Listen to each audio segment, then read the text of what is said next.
Hi, I hope you can hear me and this is working. Um, I just want to jump on here today and say that if you like to homeschool or you want to homeschool, it's really not that difficult. And today I want to talk about Mondays. And for us, Monday's a really important day of the week because if I can do a good job on Monday, I have a pretty good idea that the rest of the week is going to go pretty well.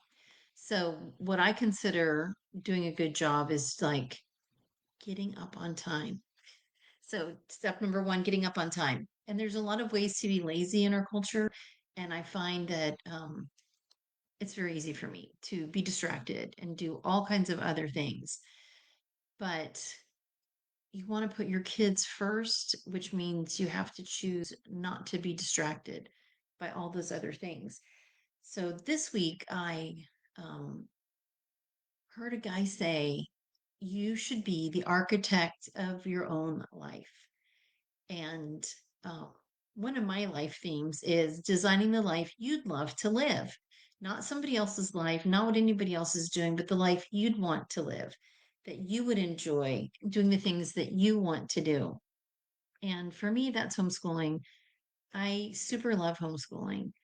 And um, this last week was spring break. So this morning was Monday, and I wasn't super prepared because it was spring break and we had to get out of our rig and move back into our house. And it's been a pretty wild weekend, and grandkids came over and stuff like that. So it's really fun. But we still managed to have a pretty good Monday because I got up on time.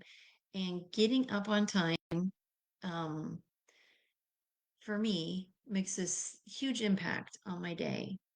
I don't know about you. You can let me know in the comments if getting up on time is important to you.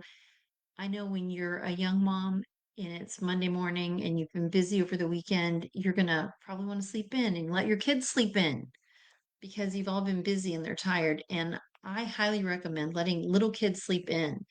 They know when it's time to wake up. For big kids, my bigger kids, the kids we're homeschooling now are 9 and 2 11-year-olds for a couple more days. And they want to sleep in, but then they also want to stay up late. And so to avoid staying up too late, we have to go to bed on time and we have to get up early. So Michael and I get up at 6 because that's actually late for us based on when Michael was working, but he's retired. So now we sleep in till 6. I know that sounds weird for some people. It doesn't really matter what your time is as long as your time is your consistent time.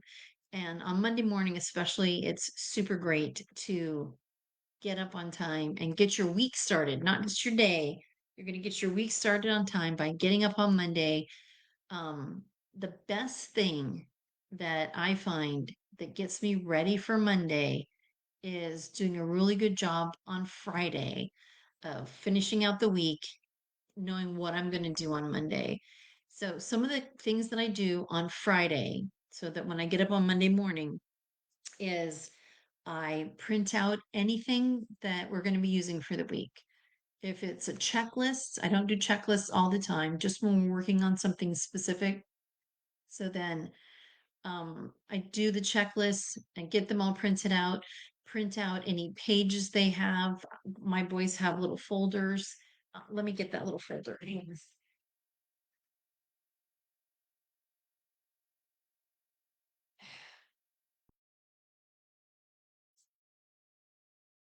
We have these little folders.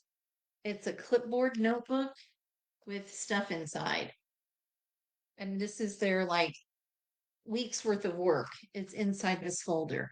So on Fridays, I check through and make sure that they have whatever their Bible memory is, their spelling, phonics, language arts, whatever, and math. It's all, and then when they are done with school for the day, they reload the front with the next day's work. So you're not done with Monday's work unless Tuesday's ready to go.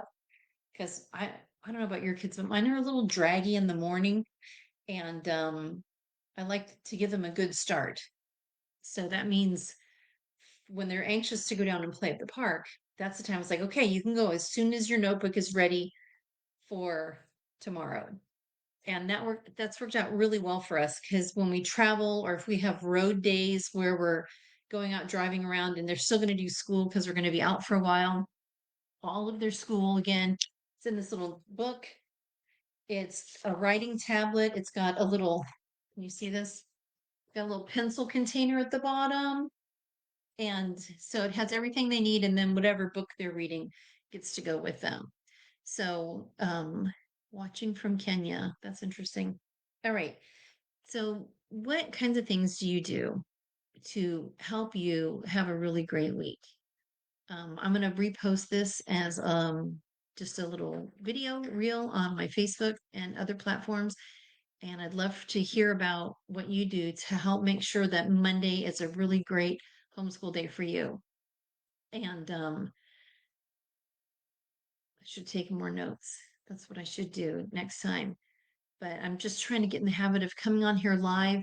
One of my goals is to share with homeschoolers, but to not pretend like I'm doing everything right because I'm definitely not doing everything right. We've been homeschooling for over 30 years. We have 10 kids who are ages 9 to, I'm going to say he's 38. He'll probably be 38 or 39 this year. I'm not sure. And I really love homeschooling. I do. And I love watching kids learn and discover. But to be honest, it's so frustrating sometimes when your kid's doing their phonics and you know they can do it and they just act like they can't. It does get frustrating, but life is about the overall picture and looking on the bright side. So there's some good things and there's some bad things that goes into that. So also, if you have any questions about homeschooling that you would like me to address, to do a live, my goal this week is to do a short live video every day this week. And so I hope you come over here and check it out and um, tell me what you're looking for. I read a lot of things and it kind of gets jumbled up in my head. I have a lot of information after all these years, but if there's something specific you would like to know, I would love to help you with a specific question. And not that I have an answer for you, but one of the benefits of homeschooling for a super long time with a lot of other really great homeschoolers is I would have a lot of ideas for you. So, what might work for my homeschool doesn't work for your homeschool, but you can take it and make it your own and design your own pattern to your day, which will make your day even better. So, all right, that's it. How do I end this? Okay.